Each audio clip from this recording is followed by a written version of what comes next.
चलिए इस वीडियो में हम 3 इलेक्ट्रॉन क्लाउड वाले अणु या आयनों की ज्यामिति और आकृति की बात करेंगे और हम इनकी ज्यामिति और आकृति के लिए VSEPR सिद्धांत का प्रयोग करेंगे।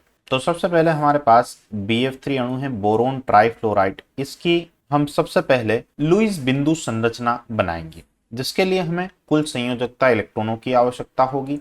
तो बोरोन के संयोजी इलेक्ट्रॉन 3, एक फ्लोरीन में 7, तो 3 फ्लोरीन में 3 गुणित 7 संयोजी इलेक्ट्रॉन, कुल मिलाकर के 24 संयोजी इलेक्ट्रॉन हमारे पास है। अब सबसे पहले हम बोरोन, जिसकी की विद्युत ऋणात्मकता फ्लोरीन की अपेक्षा कम है, उसे हम केंद्रीय परमाणु के रूप में प्रदर्शित करेंगे और उसके आसपास फ्लोरीन को बना देंगे और इनके बीच में एकता संयोजक बंध का निर्माण कर देंगे। तो एक एक बंध हमने सबके बीच में बना दिए हैं।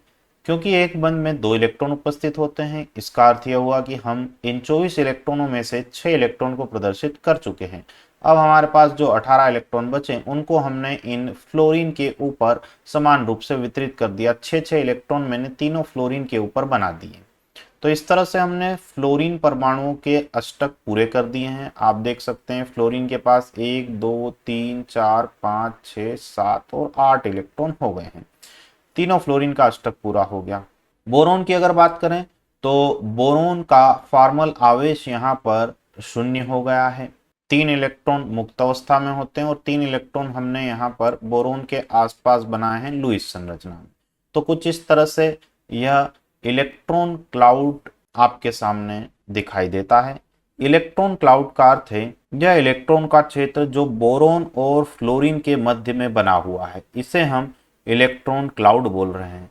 तो 3 इलेक्ट्रॉन क्लाउड यहाँ पर है और आप देख सकते हैं कि VSEPR सिद्धांत के अनुसार यह तीनों इलेक्ट्रॉन क्लाउड की स्थिति कुछ इस तरह से रहेगी कि इनके बीच में अधिकतम दूरी हो और प्रतिकर्षण न्यूनतम हो। तो यह कुछ इस तरह से अगर हम ऐसा एक त्रिकोण बना दें तो आप देख सकते हैं कि यह संरचना कुछ इस तरह से है कि त्रिकोण के सभी कोनों पर फ्लोरीन के परमाणु उपस्थित हैं और एक ही तल में सभी परमाणु उपस्थित हैं। इसलिए इलेक्ट्रॉन क्लाउड की इस प्रकार की स्थिति को हम ट्राइगोनल प्लेनर या त्रिकोणीय समतली ज्यामिति कहा करते हैं। अब अगर हमें इस अणु की आकृति बतानी है तो एकाकी युग्मों को नजरअंदाज करना होगा, हमें हटाना होगा। जो केंद्रीय परमाणु पर एकाकी युग्म अगर है तो उसे छोड़ करके आपको जो है स्थिति देखनी पड़ेगी, आकृति देखनी पड़ेगी। तो अभी तो बोरोन के ऊपर कोई एकाकी युग्म नहीं है, तो हम सिंपली बोल सकते हैं कि इसकी जो आकृति रहेगी वो भी ट्राइगोनल प्लेनर या त्रिकोणीय समतली रहेगी। इसमें अगर हम बंध कोण की बात करें तो यह जो पूरा सर्कल जो होता है, पूरा यह जो कोण होता है, ये 360 डिग्री का होता है। और आप देख सकते हैं इस पूरे को हमने कितने भागों में विभाजित कर दिया, 3 भागों में विभाजित कर दिया है। तो यह कोण बन जाएगा 120 डिग्री का। ये कोण भी 120 डिग्री का, ये वाला भी 120 डिग्री का और ये भी 120 डिग्री का। तो इसमें बंध कोण जो है वह 120 डिग्री का होता है। अगले अणु की हम बात करते हैं, वह है सल्फर डाइऑक्साइड। इसकी लुईस बिंदु संरचना बनाने के लिए सबसे पहले संयोजी इलेक्ट्रॉनों की संख्या हम देखते हैं। तो सल्फर में 6 संयोजी इलेक्ट्रॉन, ऑक्सीजन में भी 6, लेकिन 2 ऑक्सीजन है इसलिए 6 दूनी 12, 12 और 6 यहाँ पर 18 इलेक्ट्रॉन हो गए।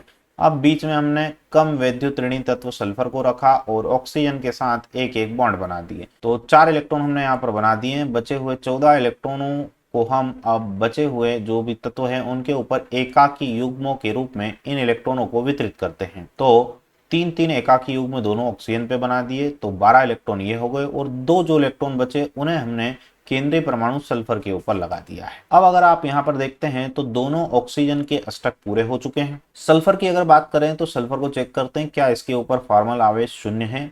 तो सल्फर के पास संयोजी कोश में 6 इलेक्ट्रॉन हुआ करते हैं, लेकिन यहाँ हमने कितने इलेक्ट्रॉन बनाए बिंदु संरचना में, 1 2 और 2, ये 4 इलेक्ट्रॉन। तो अभी सल्फर का फॉर्मल आवेश 0 नहीं है, इसे और इलेक्ट्रॉनों की जरूरत है। 2 और इलेक्ट्रॉन अगर इसको मिल जाते हैं तो इसके ऊपर का फॉर्मल आवेश 0 हो जाए। तो हम यहाँ से क्या करेंगे, ये जो ऑक्सीजन के एकाकी युग्म हैं इनको हम बंध में परिवर्तित करेंगे, जिसकी सहायता से सल्फर का फॉर्मल आवेश 0 हो सकेगा। तो इन दोनों एकाकी युग्मों को बंध में परिवर्तित करने पर यह संरचना कुछ इस तरह से आपको दिखाई देगी। अब अगर आप सल्फर के पास इलेक्ट्रॉन देखें तो 1 2 ना सल्फर के आसपास वाले इलेक्ट्रॉन देखने हैं यहाँ पर कुछ इस तरह से, 1 इलेक्ट्रॉन, 2 इलेक्ट्रॉन, 3 इलेक्ट्रॉन, 4 इलेक्ट्रॉन, 5 और 6 इलेक्ट्रॉन, और मुक्त अवस्था में भी 6 इलेक्ट्रॉन होते हैं, तो 6 - 6 0, इसके ऊपर फार्मूला वे 0 हो गया। तो जो सल्फर डाइऑक्साइड की संरचना रहेगी, ज्यामिति रहेगी, अगर हम इलेक्ट्रॉन क्लाउड की स्थिति देखें तो एक इलेक्ट्रॉन क्लाउड ये ऊपर है एकाकी युग्म के रूप में, एक इलेक्ट्रॉन क्लाउड यहाँ पर है और एक इलेक्ट्रॉन क्लाउड यहाँ पर है। तो आप देख सकते हैं यहाँ पर भी 3 इलेक्ट्रॉन क्लाउड है, और 3 इलेक्ट्रॉन क्लाउड जब रहते हैं तो इसे हमने त्रिकोण के रूप में, त्रिकोण से हमने कंपेयर किया था, इसकी त्रिकोणीय समतली हमने इसको ज्यामिति बोली थी, कुछ इस तरह से हमने इसे बनाया था, त्रिकोणीय समतली ज्यामिति हम इसे बोलेंगे।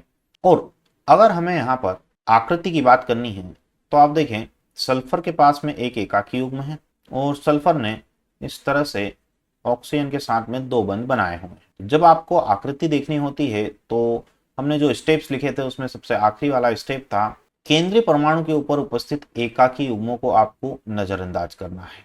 तो इसको अगर हम छोड़ देते हैं तो बाकी की जो संरचना आप देखेंगे ये कुछ इस तरह की संरचना दिखाई दे रही है, वी जैसी संरचना दिखाई दे रही है, उल्टा वी बना हुआ है यहाँ पर, या फिर हम इसी संरचना को, इसी आकृति को हम मुड़ी हुई आकृति, बैंड शेप, या फिर कोणीय आकृति, एंगुलर शेप भी बोला करते हैं। तो SO2 की ज्यामिति या SO2 में जो इलेक्ट्रॉन क्लाउड है उसकी स्थिति, उसकी जो ज्योमेट्री है वह त्रिकोणीय समतली है, और SO2 अणु का जो शेप और आकृति है उसे हम बोलेंगे वी शेप, बेंट या कोणीय आकृति।